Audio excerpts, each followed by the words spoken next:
Have you ever tried extracting an archive file using WinRAR only to encounter a checksum error? If so, here are some troubleshooting methods to fix it. Firstly, enable the Keep Broken Files option. Do it by right-clicking on the archive file, hover the cursor to WinRAR, and choose Extract Files from the context menu. Then check the Keep My Broken Files option and select OK. Next to that, temporarily disable the security program.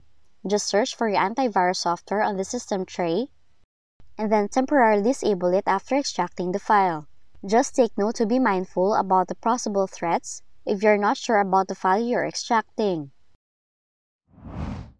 Now the last possible fix is to repair archive file.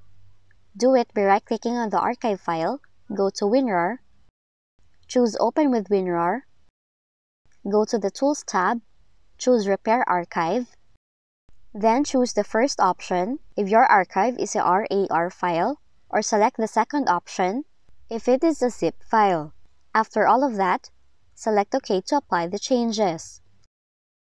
And that's how to fix a checksum error in WinRAR in your Windows computer. If you found this video helpful, kindly like and subscribe.